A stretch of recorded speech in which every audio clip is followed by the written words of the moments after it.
Bab 126. Membutuhkan bantuan orang lain. Jadi adegan di depan seperti koki kecil yang baru tamat, lalu menyajikan masakannya kepada para tamu. Melihat tamu makan dengan lahap, dia menunjukkan senyuman yang bermakna. Siska merasa aneh ketika melihat adegan ini. Apa yang terjadi? Maaf, aku terlambat datang. Tiba-tiba terdengar suara pria dingin.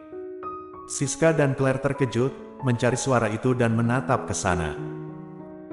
Colden yang ganteng duduk di kursi roda, mengenakan setelan jas hitam dan didorong oleh Arthur untuk muncul di depan orang.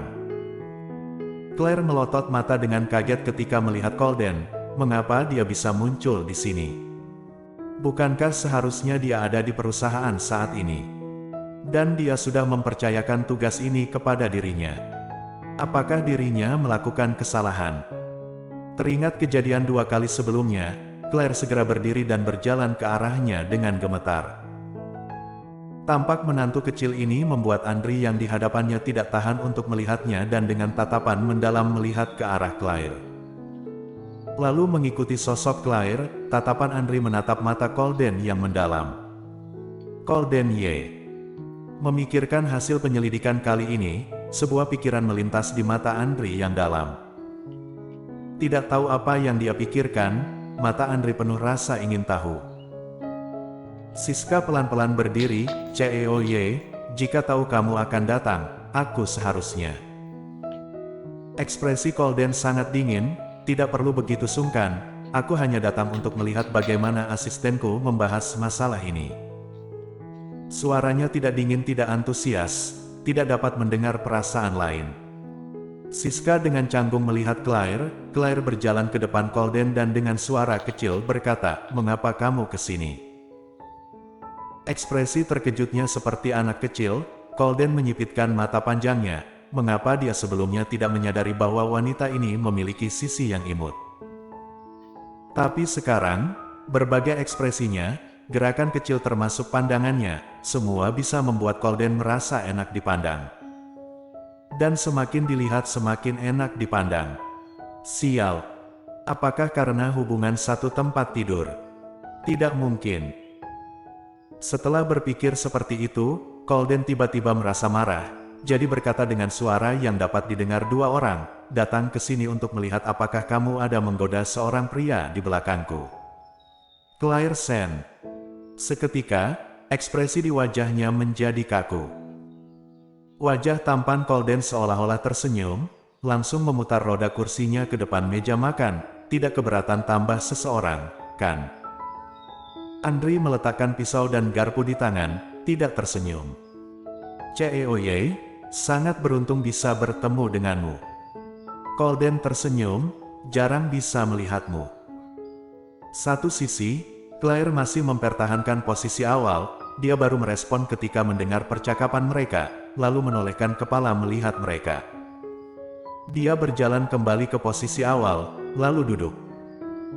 Semua orang duduk dengan canggung. Claire sangat lama baru merespon bahwa hanya meja di depan Andri yang ada makanan dan dia benar-benar melupakan dirinya beserta Siska.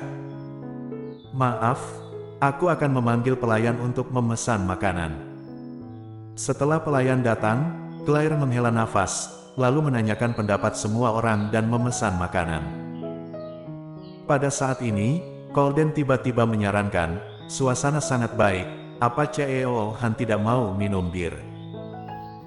Siska baru ingin mengatakan bahwa Ceo Han tidak minum bir, tapi tidak menyangka bahwa Andri tiba-tiba setuju, "Boleh." Sebelum hidangan datang, disajikan 2 botol bir lagi.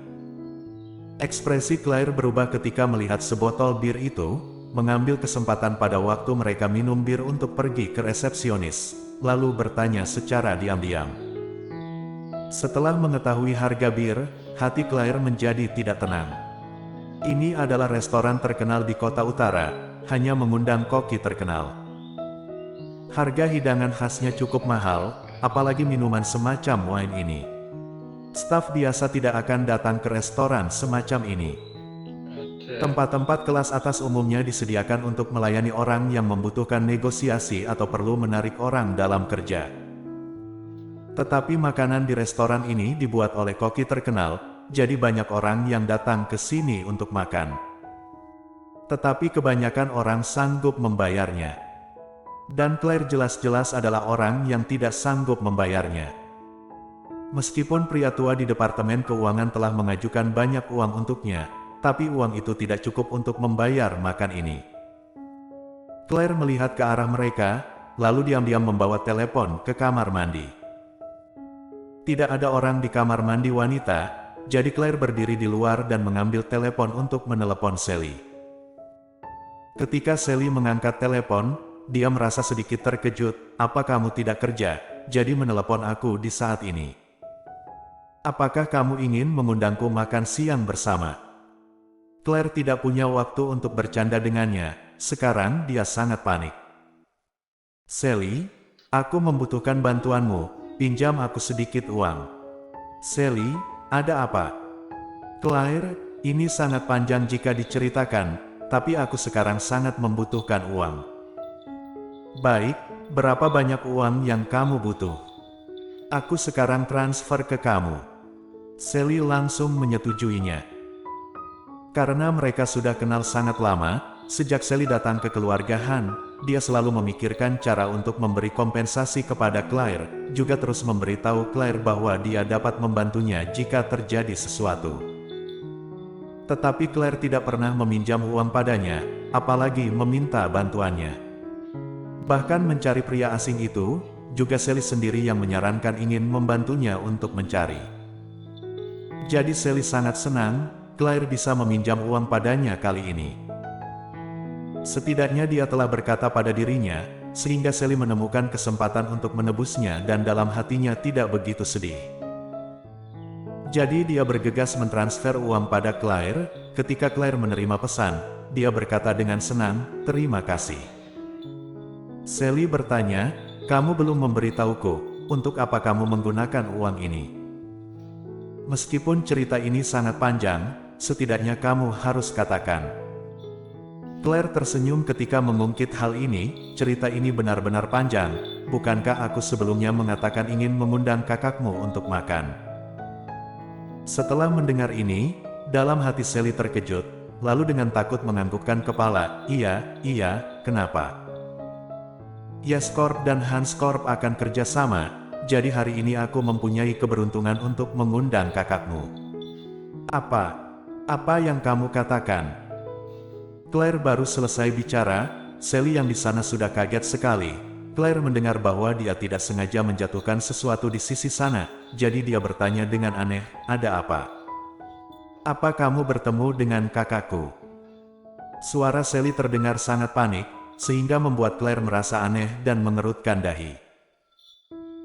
Teringat sesuatu, jadi Claire bergegas menjelaskan, "Kamu tenang saja, aku tidak mengganggu pekerjaan kakakmu. Kami ada kesempatan bertemu karena membahas masalah kerja." "Di mana kalian sekarang?" Sally tiba-tiba bertanya. "Apa?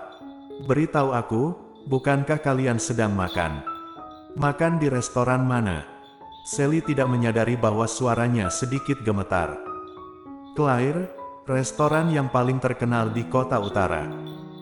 Dia belum selesai bicara, Sally sudah menutup telepon. "Kamu tunggu aku akan segera datang." Bersambung.